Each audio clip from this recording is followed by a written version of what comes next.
Good evening, class. My name is Jacob, and I am here to give a speech, introduction, and a life-changing event.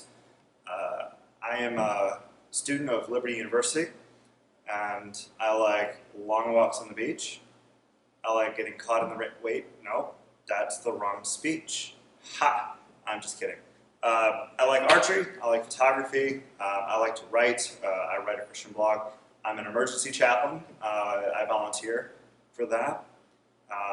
So I am here to talk a little bit about something that has affected my life. And the thing that I'd like to talk about is an event that happened when I was in Iraq, 2004, 2005. I was in a city known as Ramadi, and it was an ambush that I had experienced on September 12th of 2004. It was a joint mission with the Marines. We were supposed to do a raid and or a courtesy patrol, and we, as the scouts, were set to do QRF, also known as Quick Reaction Force.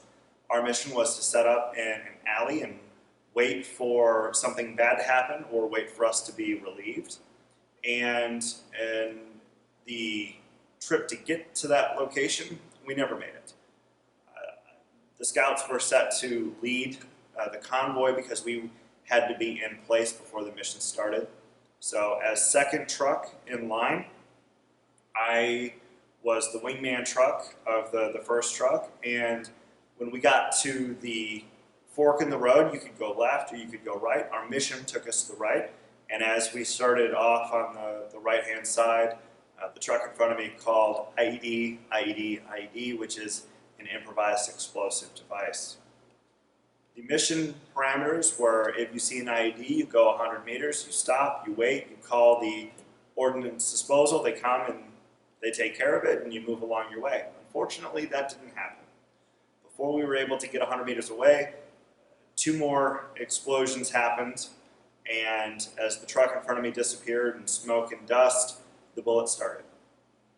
And up until this point, I hadn't really changed my demeanor at all. We had trained for IEDs, we had trained for that, even though we'd only been in country for a month.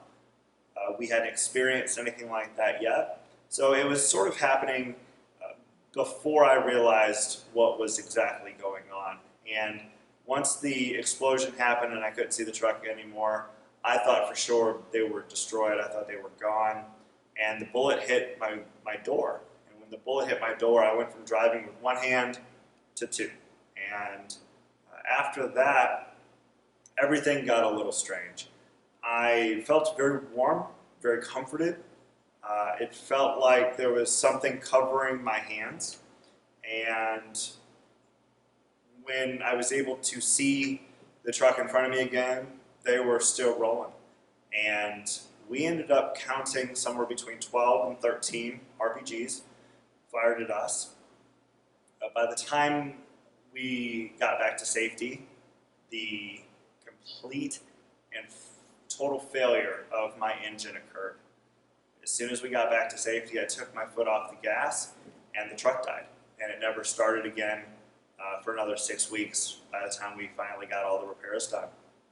It was one of those things that I felt very calm, very cool, and despite the screaming, despite everybody calling different directions, different contacts, despite the RPGs, despite my tire being blown out by an RPG, despite seeing the bullets, despite seeing all of the insurgents, we estimated somewhere around 100, 150 on this coordinated ambush.